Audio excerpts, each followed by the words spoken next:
We know the name Kennedy carries power, politics, and heartbreak.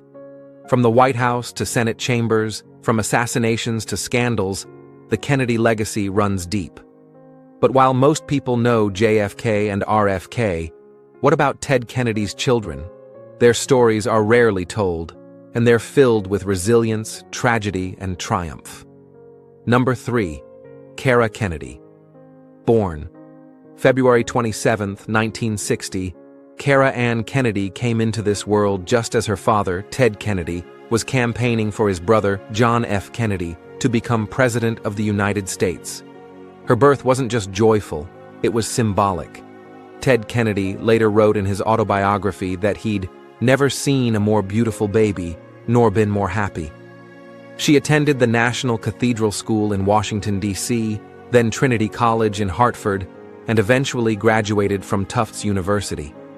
Smart, driven, and fiercely independent, she had no interest in riding coattails. Her career began in media, first at Fox News in New York, then as a producer for Evening Magazine on WBZ-TV in Boston. She had a knack for seeing the world through a different lens, especially stories that gave a voice to people who were usually ignored. One of her most meaningful projects was a documentary on Chris Burke, the actor with Down syndrome from the show Life Goes On. Cara produced it for VSA Arts, a non-profit founded by her aunt, Jean Kennedy Smith, that promotes inclusion in the arts for people with disabilities. That project wasn't just another credit, it changed her. It made her feel like her work mattered, and that mattered to her more than fame. When Ted Kennedy ran for re-election in 1988, Cara helped run his campaign's media messaging.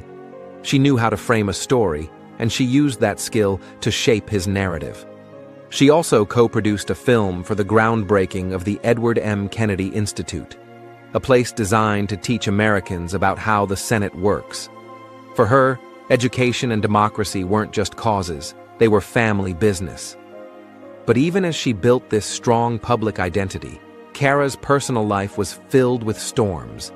In 2002, at just 42 years old, she was diagnosed with lung cancer. Doctors said it was inoperable. With her father's support, she found a surgeon at Brigham and Women's Hospital who was willing to try. They removed part of her lung, and she underwent brutal rounds of chemotherapy and radiation. By 2003, she was declared in remission. But the illness wasn't the only personal challenge she faced. Her marriage to Michael Allen, an architect from Rhode Island, ended in divorce in 2001 after 11 years. They had 2 children, Grace and Max. Despite the split, she remained a deeply present mother, committed to giving her kids the kind of stable life she had longed for. Cara's life came full circle in August 2009. Her father, battling terminal brain cancer, was too ill to attend the White House ceremony honoring him with the Presidential Medal of Freedom. So Cara went in his place. She stood beside President Barack Obama. She accepted the award. She smiled through the pain. And 2 weeks later, she stood again, this time at her father's funeral, reading a psalm in front of the world. In her final public act, she wrote a deeply personal article for the Boston Globe magazine in April 2011, just 5 months before she died. In it, she opened up about her father's love and the resilience he gave her. It read like a goodbye.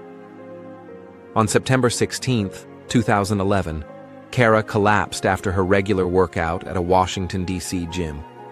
It was a heart attack. She died instantly. She was only 51.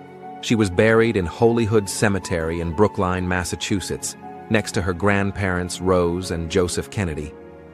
Number 2. Edward M. Kennedy Jr. Edward Moore Kennedy Jr. was born on September 26, 1961, less than a year after John F. Kennedy became president. His birth was news, but what happened to him at age 12 would shape his life more than his last name ever could. In 1973, Edward was diagnosed with osteosarcoma, a rare and aggressive bone cancer. Doctors told the family that amputation was the only way to save his life. On November 17th, his right leg was removed. He learned to walk again with a prosthetic. He attended St. Albans School in D.C., then earned a B.A. from Wesleyan University, a master's from Yale in environmental studies, and a J.D. from the University of Connecticut School of Law. He even studied law at night while working during the day. His education gave him range, from the environment to healthcare policy, and that range would become his superpower. When you're a Kennedy, people expect you to be polished, powerful, perfect. But Edward didn't want perfection. He wanted progress. After law school, he worked at Wigan and Dana in New Haven, focusing on disability law. He knew what it meant to be on the other side of that equation, to be dismissed, underestimated, and left behind. So he fought for change. He later co-founded the Marwood Group, a financial advisory firm in the healthcare space. It gave him inside knowledge of how the system works and how to fix it. He also joined Epstein, Becker, and Green, where he advised hospitals, insurers, and companies on everything from disability rights to health policy. But his real mission? Making sure every person with a disability had a seat at the table. Edward didn't stop at law firms. He became chairman of the board of the American Association of People with Disabilities, AAPD. Under his leadership, the organization became a national powerhouse for disability rights, fighting for equal job opportunities, housing access, and social inclusion. He also co-chaired the Disability Equality Index, DEI, which scores companies on how well they treat employees with disabilities. He pushed for inclusion not just in policy, but in practice. He believed that the next wave of corporate responsibility had to include disability. That if we talked about diversity, we had to include all people, especially those who've long been left out. In 2014, Edward Kennedy Jr. ran for office and won. He became a Connecticut state senator representing the 12th district. He didn't run on his name. He ran on his ideas. He focused on disability rights, mental health parity, and environmental protection. In 4 years, he authored over 70 laws, served as co-chair of the Environment Committee, and became Deputy Majority Leader. In 2017, he announced he wouldn't run for governor or seek re-election.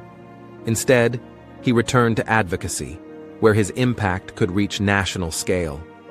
Today, he still lives in Connecticut with his wife, Dr.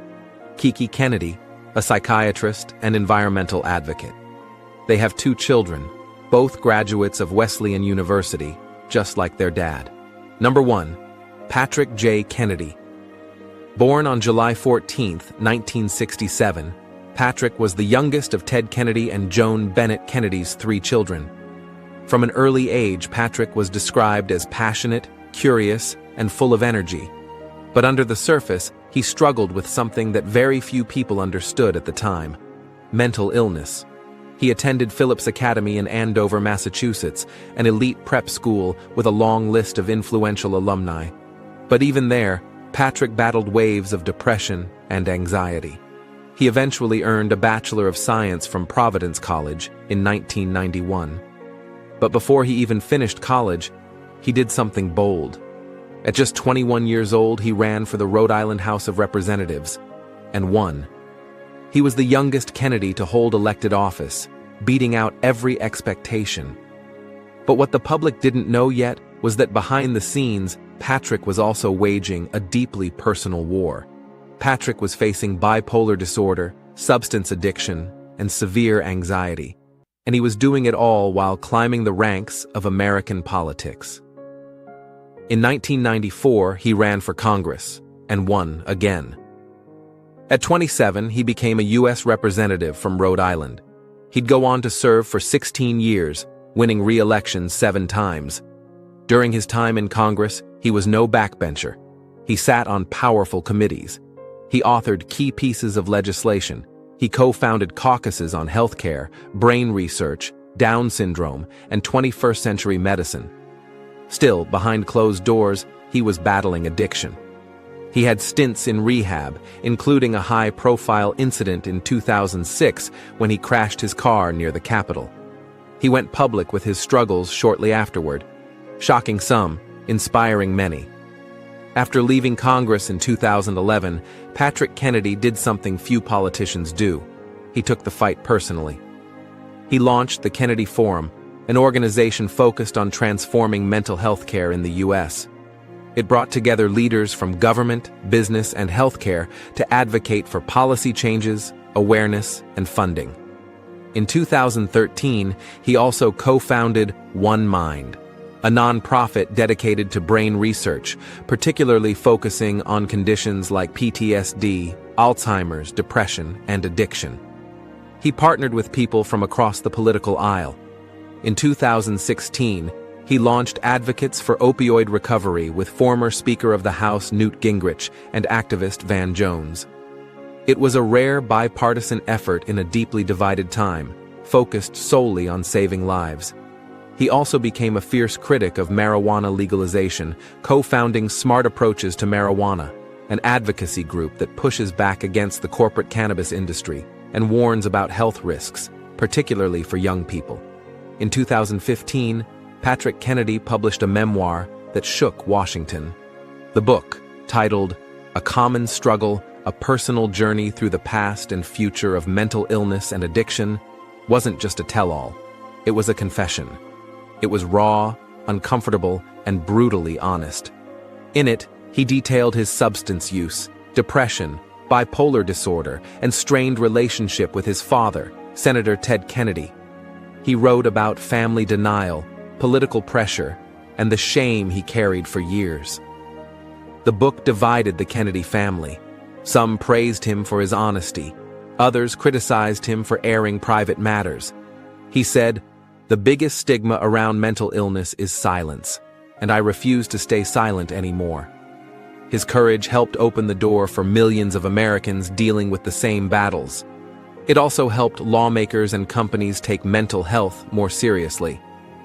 Patrick Kennedy now spends his time pushing mental health to the top of the national agenda. The Kennedy Forum continues to shape federal and state policy, work with insurers, and fight for parity between mental and physical health coverage. One Mind continues to fund groundbreaking brain research, and Patrick continues to speak publicly, at universities, hospitals, even prisons, about the need for compassion, science, and accountability. In 2011, he married Amy Savell, a school teacher. They have 4 children and live in New Jersey. In 2020, Amy Kennedy ran for Congress herself, trying to carry the family's political torch into a new generation. She won the Democratic nomination in New Jersey's 2nd District, but lost in the general election. Each sibling faced different battles. Cara with illness, Edward with physical disability, Patrick with mental health. But they